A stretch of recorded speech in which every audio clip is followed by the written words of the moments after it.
Na ilabas na dito ni Arvs. First blood, Ryota on Carl Tizzy. Mapapalayo nun si Arvs. One hit na lang. Napatay pa ni Lusty to trade. 1-4-1 at hinahabol ni Flap si Aspect. Ryota, papauwi na rin. Nobody gets the nice use of the I'm offended Lusty. Mababawian dito. Tipi-tipi pa.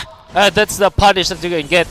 At ito rin yung nakita nyo sa turtle fight. Yun yung dahilan kung bakit nagulat, na-amaze ako. Na-astonish ako sa Beleric pick and I thought it was amazing. Kasi it really answers the Lancelot. Many times in this particular game, yung kanyang, of course, Purify mas maganda namang spell sa game na to. And I think he didn't even need to kill. Zoning yon, zoning play yon. Kanila na yun eh. It just didn't come down to a lethal result. Now, real manipulation, linabas na dito ni Arvs. Zoning out the rest of Bren. Few. Pinapasabugan din dito si Arvs. Flap Tizzy, buhay na buhay. Okay na okay. Umult si Ryota pero papabagsak siya dito. Sumabog. Ribo coming in with the burst from the Alice. Early game pa lang. May binubuga na. Oh, Lusty with the stun. Kinagat si Bimo. And Lusty, this did not end well for you kanina. Okay naman. He's alright. At mamaya makikita natin na kung may real world manipulation, may drawing na gagawin ang LPE. Makikip nila in place mga members ng Bren dahil dun sa ultimate ng isang Beleric. Superior zoning. Pero to si Few, meron din siyang sarili niya. Feathered Airstrike. Bimo takes a few hits. Taken down. That's -1 already. Umult dito si Ryota. Pinning down 3-4 members of Bren. Sama mo na yung aso ni Lusty. And finally, there's a turtle going over to Carl Tizzy. Third time's the charm. Bren Esports students on Carl Tizzy. Nakapag-farm naman si Ribo. It eventually led to the burst coming through. Again, I think for Bren, it's not a question of execution eh. Talagang timing lang eh. Timing eh. I agree. The case for Ryota, big time yun eh. Sa Bren, their uptime is so high. Their uptime it's up to them kung i-engage sila. And right now, good use of the Feathered Airstrike. Pinapasok muli ng Bren ang LP sa side nila. Sabi ng Bren, tumatapang kayo ah. Medyo they cannot defend on the bottom lane kasi mayroon silang choice eh. Kailangan ba natin lumaban sa Turtle or i-defend yung bottom? Unfortunately, Turtle yung pinili ng LPE. Kaya eventually, yung mga little pokes ni Ribo nakakuha na ng Torre sa baba. Nice Oh play my God. by Flap Tizzy. Diversion roll ang ginawa. Tapos sabi niya, Kuya Few, Cap, to, lika, pasabugan mo to. But LPE, ever the wiser, hindi naman magpapahuli ng ganon. Nice pressure by LPE up top here. Pupush naman sa mid ang Bren. Good trade on both sides. A very good trade for LPE. Finally catching a break this time. Ginawa nila is finorce nila muna. Fair to say, alam naman ng LPE na hindi dapat nila ipilit yung ganong strategy. Dahil may trap si Lusty, may libreng face check si Flap Tizzy, and it's just not smart. So again, this is essentially LPE saying, wait lang, hanap tayo ng ibang lugar. Hanap tayo ng ibang galaw. Feathered Airstrike dito, ilalabas na ni Few. Flap Tizzy tried to pin down one. I'm offended! Bimo finds one. A little too late on the damage comeback. Si Few masya-shutdown pero that's 2 for 1 already. Zaman Force dito, ito ang gusto ni Jake the Dog. Pero wala silang engage. Down goes Ryota. 2v4 ang laruan dito. Jake the Dog sa likod. Papasabugin ni Ribo and that's gonna be a wipeout. Double for the GOAT! My goodness, the positioning of Bren Esports pati na rin timing sa pagpunta nila, yun yung nagbigay sa kanila ng pagkapanalo dun sa clash na yon. And Flap Tizzy will not be able to get a push pero at least makapag-farm siya at makapag-cut ng minions. Maghahabol na naman yung LPE when it comes to the minion wave clear. At ang nangyaring clash was si Few, namatay siya pero ni Harit na 45% Ooh, resilience. look at that! Here's an engagement. Nice pickoff onto Few. A little too confident there. Carl Tizzy ngayon ang tatargetin ni Bimo. Looking for one. Bimo sumasagot ng kanyang sariling TP. Flap Tizzy and Ribo into the backline. Si Aspect ang papasabugan dito. Ribo gonna dive in. Ribo continuing the engage. Now, Ryota popping the Wrath of Dryad and that second skill. Out! Sabi ni Ribo, out! Bumagsak dito si Jake the Dog and si Bimo din naman. And amazing sustained play by Bren Esports. Good shot call and good presence of mind by Ribo. I love the fact that you mentioned yung shot call, pati yung Ribo, the sustained side lanes. Na-isolate nila si Harith and eventually Carl Tizzy took over dun sa upper part ng mapa, nung clash. Yung lower part naman, si Ribo at si Flap yung bahala. Isolation play.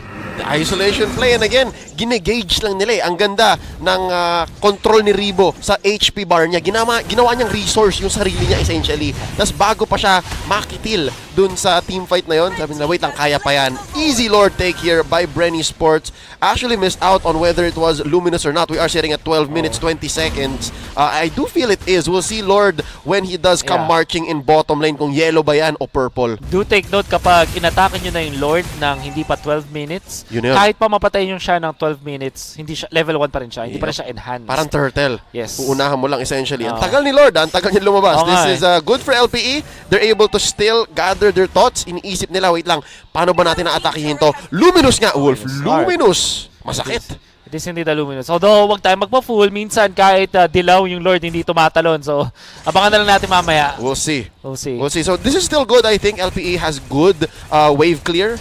Has good range. Yeah. Pero yun nga, dito natin nakikita yung one-time, big-time play potential ni Bimo. He really needs to be in the right place at the right time. You're seeing nga yung problema when you're facing Popo. Tingnan mo yung traps placement. At yun nga, Luminous nga. Yep, tumatalon. That's gonna be mission accomplished down bottom. Great attack, great siege by Bren Sports, pressuring LPE. Now, feathered airstrike, nahila pa loob! Si Few, wings by wings, plus Purify, and here we go, dumodrawing si Arvs, just to clear the waves. Real world manipulation. Pero, do note, sabi ng world champion natin, bilang na ang ult ng LPE. And this is gonna be tricky. Walang ultimate si Bimo. Although mabilis naman mag-cooldown ng ultimate ng isang Ruby. But sobrang crucial ng real world manipulation. And sasabihin niya ni Few, meron na siyang feathered airstrike. So, when it comes to the just resources, ng dami ng mga skills, Bren ang lamang. Yup, always online. Walang pahinga ang Bren now. Wrath of the Dryad by Ryota here. Maybe a little off time. Mawawala ang aso dito ni Kuya mo Lasty, and he's just gonna pray for it in the back lines. Still, pressure is where pressure placed by Bren, successfully taking down mid and top sa isang hinga. Napakagandang paggamit ng Bren Sports. This is the classic Bren Sports na alam kung ano yung dapat iba tong mga spells. And they have really survived or outlived yung mga points kung saan ang LPE ay malakas. Yep. For example, yung early stages and around the first turtle fights, na-survive nila yon. Nahirapan sila. Leo, you can see na kahit dun sa turtle fight, napapatay si Cortese 2 times. Yeah. But ang kailangan lang nilang gawin ay hintayin kung saan sila mas malakas. Do take note, nagandahan talaga ako dun sa adjustment ng Bren Sports. Dun sa bottom lane, which is the gold lane, ginilagay nila si trio ni Lasty's dog, and Ribo. So again, Bren Sports, they invested in the bottom lane, which led to this 15-minute lead. Ano ba to, Wolf? Grabe naman, 50k to 37. Wow, I did not notice that actually. Matagal-tagal na rin hindi nakakaalis sa side ng river yung LP. Actually, Bren Sports, kinlaim nga nila yung about maybe 50% ng mapa ng LPE. So 75% ng mapa nasa Bren all this time, at yung 25% ng LPE na yun dun lang sila nakakaikot. Naghahati-hati si Jake the Dog, pati si Aspect, pati si Ryota, and eventually yung Bren Sports lumamang sa ekonomiya. Not even talking about Arvs. Si Arvs na isang mage na may mystery shop. Oo. Gutom na gutom. Kaya pala okay lang yung real world manipulation. Lightning Dungeon na si Few and Holy Crystal, so even that feather effect's gonna hurt. Yeah, even Lusty and Few na 4 and 5 supports ng Bren. Kasing yaman ng course ng LPE. Oh my goodness. Dominance Ice na ngayon si Lusty. Which means na si Aspect is in danger. This is difficult. Did you say they're in Granger?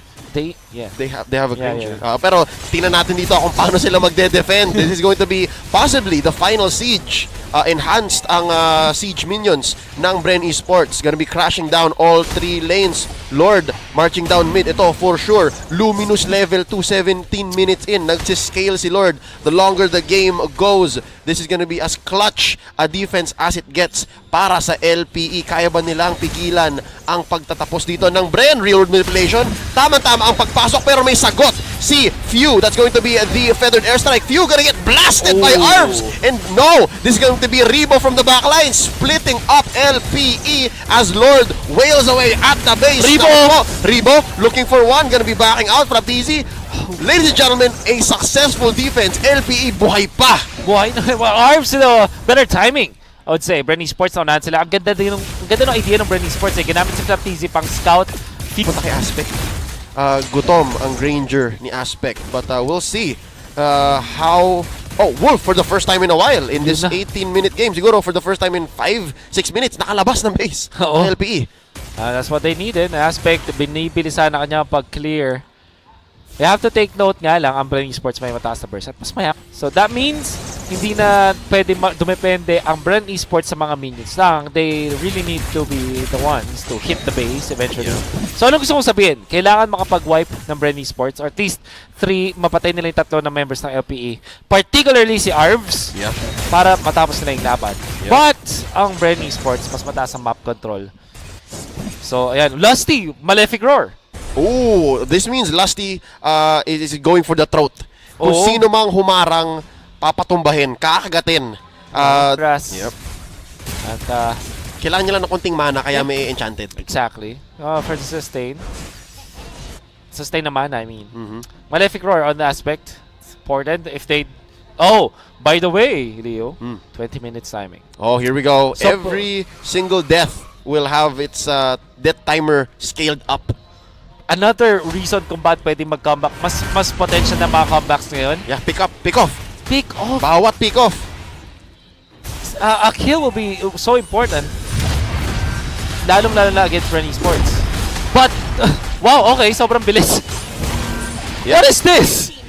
Just all the damage. Again, you have to consider, Wolf, from Lusty, dalawang basic yan. Exactly. Yep. Lusty na Malefic Roar, Makati na, yung of the Omas. Hindi na pwedeng mabait ang mga members ng LPE. Yep, it's the last fight possibly. Real Revelation, inunahan na ni Arvs. Sagot naman, feathered airstrike dito. Base, tinatama-tamaan na ng Bren. Right in the middle, Lusty's gonna go down. And that's gonna be another, I believe, from the back. Pero base ang puhunan. Ladies and gentlemen, Bren Esports secures the first